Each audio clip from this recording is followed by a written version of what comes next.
Back to my new blog. तो आप सबका मेरे न्यू वीडियो पे बहुत ज़्यादा स्वागत है।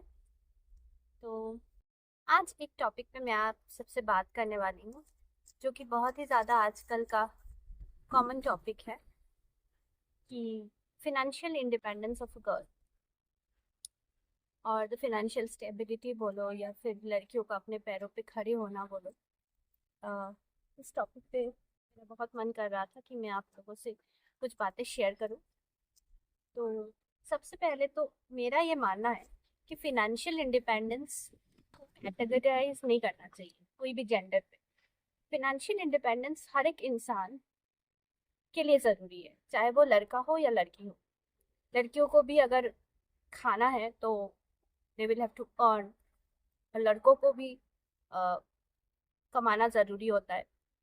तो इसमें इतना लड़कियों को पढ़ना चाहिए, लड़कियों को अपने पैरों पे खड़ा होना चाहिए, इतना ज़्यादा वोकलाइज होने की हमें ज़रूरत नहीं है। हम अभी ऑलमोस्ट जेंडर इक्वेलिटी पे पहुंच गए हैं।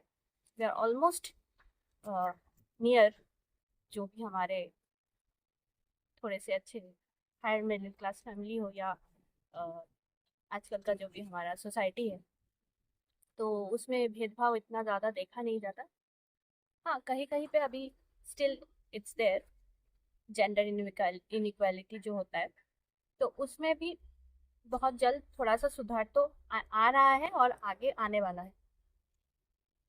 तो अब आती हूँ मैं अपने असली बात पे। तो ये जो financial independence of a girl बोलो या फिर लड़की के शादी होने के बाद, whether she is dependent on her husband और she is earning her own wealth और she is contributing 50% to the grocery shopping, ये आजकल एक बहुत बड़ी मुद्दे की बात आ गई है। और बहुत सुनने को मिलता है आजकल कि अरे आपको तो बहुत शर्म आती होगी ना अपने हस्बैंड की पे, हाँ, कितना ही आप हाथ फैला के पैसा मांगोगे, कभी ना कभी तो आपको भी लगता होगा, आपके लिए बहुत बुरा लगता है, आप कमाते नहीं। This is called financial shaming of another person. इतना जो हमारा सोसाइटी बॉडी शेमिंग पे बात करता है या फिर जेंडर इक्वेलिटी पे बड़े बड़े नारे लेता है, तो उन्हीं लोगों के मुंह से ये सब बातें निकलती है। This is called financial shaming of other person. किसी भी इंसान को उसका जो भी उसका अर्निंग है और उसका जो भी हैसियत है, वो जितना कमा रहा है, उसके ऊपर अगर आप जज करते हो और उसको कमेंट पास करते हो, उसको नीचा दिखाते हो, तो that is called financial shaming of another person. तो वो भी कोई अच्छी बात नहीं है। और रही बात किसी भी रिलेशनशिप में फिनेंशियल 50-50% जो होना है, बहुत अच्छी बात है। कुछ लोग बोलते हैं हम लोग डेट पे भी जाते हैं तो हम लोग जो बिल आता था उसको हम लोग स्प्लिट करते थे और हम लोग हाफ लड़का पे करता था, हाफ लड़की पे करती थी। अ, वो भी अपनी मर्जी है भाई। ये इंडिविजुअल दो पर्सन जो आगे अपना लाइफ काटना चाहता है, वो अपना लाइफ कैसे काटेंगे, वो उस दो इंसान पर डिसाइड, मतलब अ, वो डिसीजन उन दोनों इंसान पे होता है। हम और आप कौन होते बोलने वाले?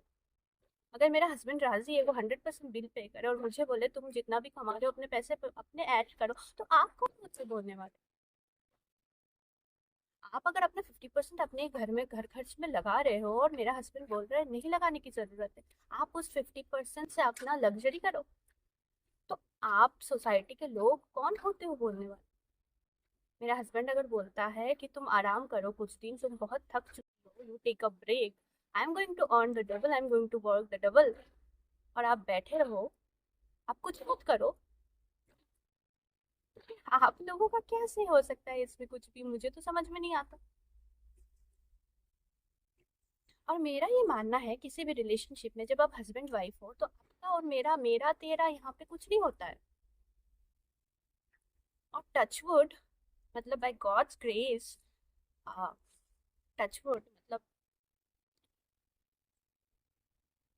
मेरा तेरा इतना मुझे समझ में आया भी नहीं, मतलब तो मुझे कभी लगा ही नहीं, उस चीज का एहसास ही नहीं हुआ। आज 10 साल होने को आ रहा है। 10 years is a long time. आजकल के जमाने में तो 2 साल भी लोग टिकना मुश्किल हो जाता है।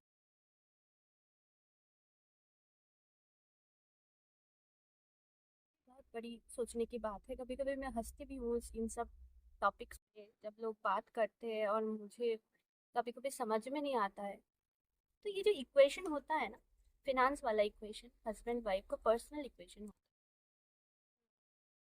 है। हर एक कपल का अपना डिसीजन होता है, उसको कब कमाना है, कब ब्रेक लेना है, उसको हस्बैंड से पैसा लेना है, उसको अपने सेविंग्स से बाकी चलाना है।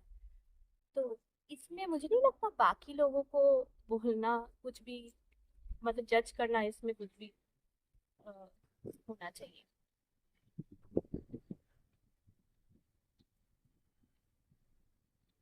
तो वही बात है, आप लोग भी इस बारे में सोचिएगा। तब तक के लिए बाय बाय। आती हूँ एक न्यू वीडियो के साथ।